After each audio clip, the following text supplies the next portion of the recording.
Welcome back to the final round. Well, the restaurant industry is struggling to survive the pandemic. The National Restaurant Association this week saying that around 100,000 restaurants have either closed permanently or for the long term, and the sector is on track to lose just around $240 billion in sales this year. Here to talk a little bit more about this, we have Pat LaFrieda. He's the CEO of LaFrieda Meat Purveyors. And Pat, it's great to have you on the show. Your customer base includes a lot of these restaurants, a lot of these hotels that have been under a tremendous amount of stress over the last several months. I know you also sell directly to the consumer, but on the restaurant and the hotel side of things, what kind of impact has the pandemic had on that part of your business?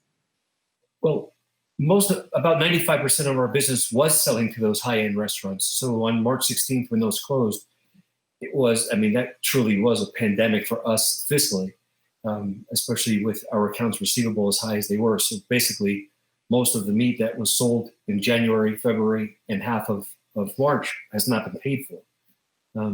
We've encouraged those restaurants to stay open and to do takeout, curbside pickup, and to alter their business in a way in which they could stay open so that when normalcy would come back, if you remember, the reopen date was March 1st. We just had to make it to March 1st. And then that date never came. But what did come is this void in leadership. And really, until last week, we didn't know when restaurants in New York City would be able to open. So I never really thought that the one thing that the restaurant industry needs most, it's not a bailout, it's not a stimulus, it's freedom.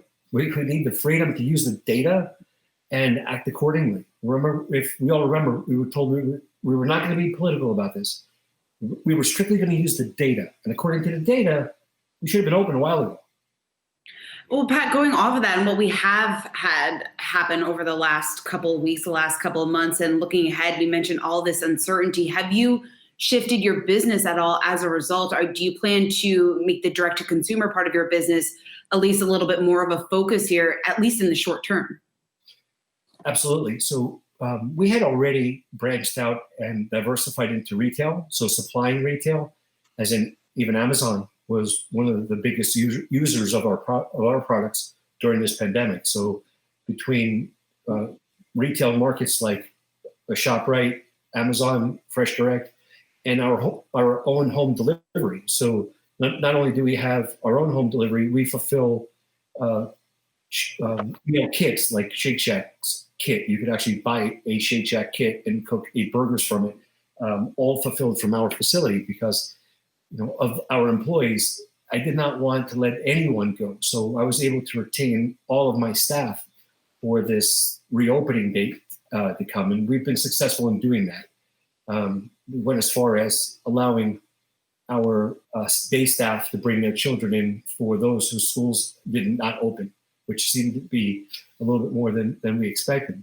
But yeah, shifting to home delivery, which I think we're going to see home delivery continue like this for quite some time. I think that no matter what, people are uncomfortable in the supermarket. There's really little social distancing as a whole. If you really look at it, there's not 6 feet in between each person there. So the fact that you could get groceries delivered to your front door, and now with other vehicles like Instacart, within a few hours, it's pretty remarkable. So shifting to home delivery and home shipping, it's really kept us alive, and I think it's going to be that way for quite a while. Patty Ness here. And depending on the areas, when restaurants start doing in-dining, limited capacity, is that really enough, though, for restaurants if there's limited capacity, especially as the weather starts to get colder and people may not want to be sitting outside because restaurants operate under such tight margins?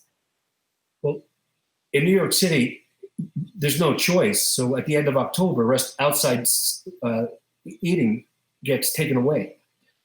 So if at 25%, so restaurants could barely make it. They usually work paycheck to paycheck with 100% capacity. So now at 25%, which I think will be a little bit more than that, as long as the numbers stay low, I think that if we can ramp up that 25 to 50, and then I don't know if there's a 75, then 100, or it just jumps. I don't think any of us know yet. The faster we can get to that 100, it's going to give that much more percentage of restaurants will be able to stay open. So earlier, as we're speaking about small caps relying on the large caps to survive, and it was the other way around at one point in our economy, and now the small caps have to rely on the large cap. No, these are individual business owners that cannot stay open with a little bit of outside dining and 25% capacity. They need to reopen. It's odd that right outside the 5 boroughs, they do have indoor dining already.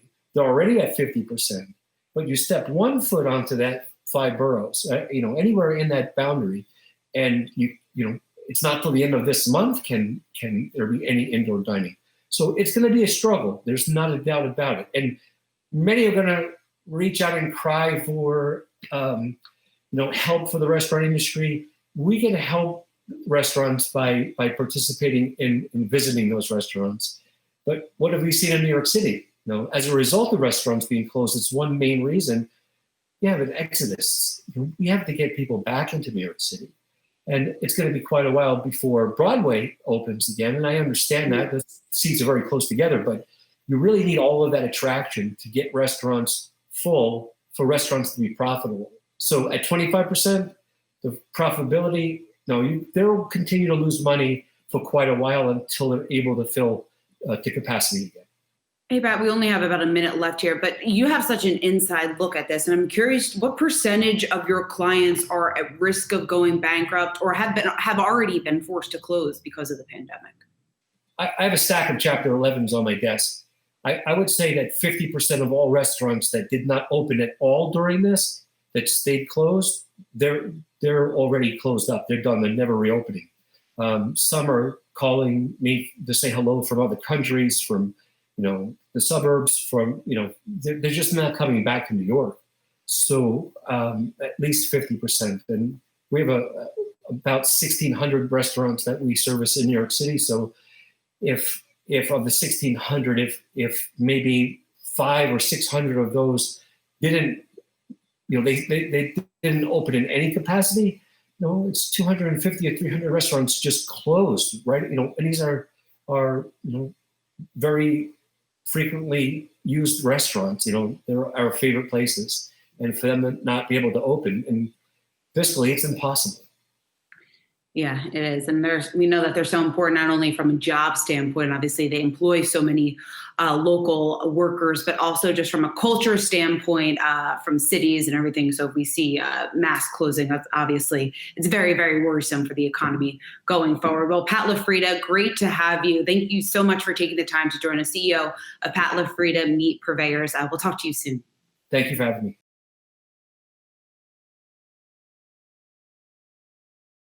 Hey investors, Zach Guzman here. Are you interested in learning more about the markets and getting the latest financial news? Well, then click right here to subscribe to our Yahoo Finance YouTube channel. Get the latest up-to-the-minute market analysis, big interviews in the world of finance, and information on how to manage your money every day wherever you are.